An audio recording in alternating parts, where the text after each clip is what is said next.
if we take this idea that the secret to creating wealth is to develop the hearts and minds of the next generation into people who can solve other people's problems, we come to the need for an education revolution. And this need for the education revolution is extraordinary. Now, when we talk about education revolution, there are 4 key phases to how education is moving.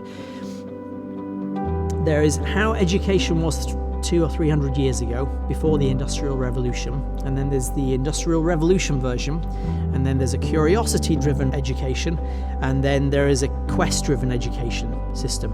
I'm going to talk through each one of those and you'll see where I'm going with this. Before the Industrial Revolution, the education system we had was really no education at all, unless you had enough money to pay for it. So along came the Industrial Revolution, and we had a major upgrade as a society. And our education system that was developed around the time of the Industrial Revolution was based on the same thinking, okay?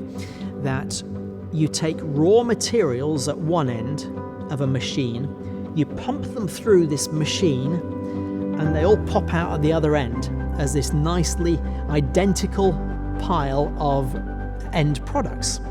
And anything that isn't identical is either discarded as a reject or it's recycled again until it does come out the way it's supposed to. And our education model was built around the same process. And it was a distinct upgrade on what we had before.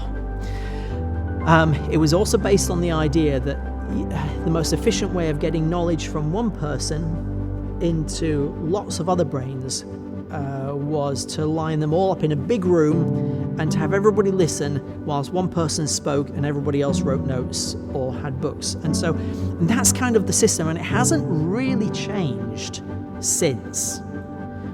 That's really what we still have, with a few minor variations. It's very, very command and control. It's very, very authoritarian in nature. It's very, very similar to the military, and it's very, very similar to prisons. It's the same principle of how we deal with prisoners and soldiers. It worked well for a time. It was better than nothing. But this is the 21st century. We have the internet now, and change is happening at an extraordinary pace. That model was based on, it also worked well when the idea of a job for life was also commonplace. Well, the idea of a job for life is just totally outdated. It's just not possible to have children leave school with a head full of the right education. We need a generation of children who are highly skilled in the art and craft of self-educating for the whole of their lives, because their life is going to be marked and characterized by constant change and the need to constantly relearn and re-educate. We need an education service and no longer an education system. So the question comes, and we could spend a long time talking about why the education system is so dreadfully dysfunctional. But we'll leave that for another one. For now, let's just assume it's dreadfully dysfunctional. It needs to be replaced. So the question is what? Lots of global leading thinkers have been advocating for quite a long time the need for a curiosity-driven education system. Now, a curiosity-driven education system is much more natural, it's much more organic, because as human beings, we are born to learn by curiosity. It's just how we are naturally born to learn. Sir Ken Robinson was a great advocate of this. He had the most watched TED Talk of all time. Sadly, he passed away in the pandemic. Not from COVID, but in 2020 he passed away. There are a number of schools around the world who have followed a model where they have scrapped curriculums entirely, and they let the kids do whatever they want all day long. In the United States, some schools called Sudbury schools. Here in Britain, there is a school called the Summerhill School in Kent. Celebrates its centenary this year. 100 years this school has been running. And they run democratically, where the children run the school, and they're on first name terms with the teachers. They do anything that they want all day long. And what typically happens in these schools is, to the outside observer, it looks like these kids are just playing all day. But what happens is that these kids eventually get to the idea where they realize nobody's going to run their lives for them. If they don't take responsibility for their lives, they're in trouble. So they start knuckling down and they find their own way in life, but they are much more self-driven and much more self-motivated when they finally do get to that point. So you're led to the question of, and those who go through these much more curiosity-driven education systems, or curiosity-led, those who go through them really have great experiences and they gush about them, and the results are really, really favourable. So you're left wondering, well, why have they not made it into the mainstream? And I think that the major reason is because it's just a step too far for most people to take on board. Politicians hate it because it means that politicians have to surrender control of the education system, which politicians hate. It means giving up the idea of a command and control structure, and it's the total opposite of exactly everything that politicians get into politics for. So the parents look at the children, and to the outside observer, it looks like they're running around having a lot of fun, which they are, but it just looks too chaotic. It looks too devoid of purpose. And unfortunately, in an increasingly video game-centric world, in an increasingly social media-rich world, it is these kids, there is a real risk that these kids will genuinely get more and more distracted for longer and longer and longer before they finally kind of get their feet under the table and knuckle down and start doing something with their lives.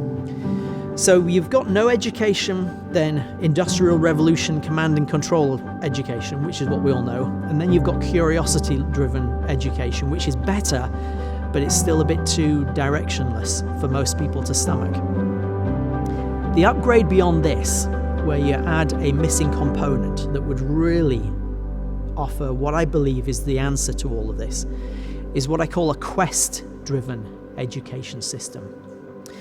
Now, this is where there's still a degree of order to this, but this is essentially where you have a schooling system where it is driven by the kids themselves. There would be no curriculum, but it would have 5 key elements to it.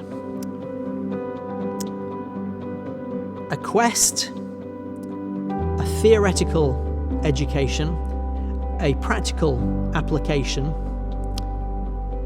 collaborators, and mentors. And let me talk you through this. And with that, you'd have all the ingredients for growing and nurturing a generation of wealth creators, of kids who develop the skills to solve other people's problems. So first, the quest part. Now, a quest is what heroes have. And heroes solve other people's problems, not their own. Now, the current philosophy that you hear a lot in the world is about an education is that you should do what you love. Find the thing that you love to do. And that's brilliant, but it's only half the story. Absolutely, it's important that you should find the thing that you love to do, because that is what you will spend your life doing, and you're far more likely to succeed doing something you're passionate about. The problem is, nobody's going to pay you to cut your own hair. Nobody's going to pay you to fix your own computer. Nobody's going to pay you to fix your own car. Nobody's going to pay you to build your own house, okay? People are going to pay you to cut their hair, to fix their computer, to fix their car, to build their house. You only get paid when you solve somebody else's problem. So yes, you have to first find the thing that you love, but you also have to find the thing that will solve somebody else's problem. And then you have a quest. So the first key element in this quest-driven education system is that these kids would spend all their time learning about other people's problems. And what would happen is they'd spend 5 minutes, 20 minutes a day, a week learning about somebody else's problem. They'd get bored and move on to another one, and that's fine. They'd just keep going and going and going until eventually they'd come across a problem that really interests them. And so they'd look a little deeper, and it interests them more, and they'd find out more about that. And something here kind of connects with them as they go, I'm interested in this. And then what happens is the next thing that human beings do. You can't help it. You then start to wonder about what the solution to that problem might be. And then the next step is you kind of feel like you want to have a go at trying to do something about that solution. And when a child reaches that point, a hero with a quest is born. From that moment, as the child needs to develop the skills that they need on their quest, they can pluck and learn everything else. So, the other 5 things, once they've got their quest, the internet, the next step is the theoretical lessons. And we've got the internet for that. YouTube, videos galore. We've got all kinds of ways for them to learn. The thing that they then need to do, though, is not enough to learn it theoretically. You then need to apply these things practically. So the next key element is practical application. So you'd need to give these kids access to studios, to laboratories, to workshops, to gymnasiums, to physical spaces with physical resources that would allow them to then test out and try out and develop the things that they're learning in theory. Then they would need people to collaborate with. Well, they've got other kids around them, so that's fine. And by the way, there will be no age segregation in these schools, because why? It makes no sense to segregate by age. It just doesn't. There's a lot of benefit to having older kids and younger kids working together, because the older kids teach the younger kids. And by the way, you learn fast when you're teaching somebody else stuff. It really reinforces, because then they will ask an awkward question and you don't know the answer, so you go and find it out and then explain it to them, and you learn more. It's great. But it also means the final element is you need mentors, and this is what the new role would be for teachers. They would become the experts that everybody would go to, and they wouldn't have to know all the answers, but they would get really good at knowing where to go to find the answers. So they would be the ones who would be the guides. With these elements, so if you've got kids on a quest and you've got the theoretical lessons available to them on the internet and practical workplace spaces where they could go and put these things into practice in the real world, other kids to collaborate with, and potentially even in the real world with other companies and other businesses as well. There's no reason why it has to be kept within a classroom. If they're trying to work on a solution to a problem, brilliant. As soon as they can start working in the real world and collaborating in real environments, the better, because that's what they're going to have to do when they leave school. That's the idea. Get them used to that as soon as possible. And then teachers would be acting as in mentoring roles. And that would be a 21st century quest-driven education system. If Wales adopted that, Wales would become global leaders in an education system that the 21st century needs, and that the kids of the 21st century would need. It would be mind-blowing.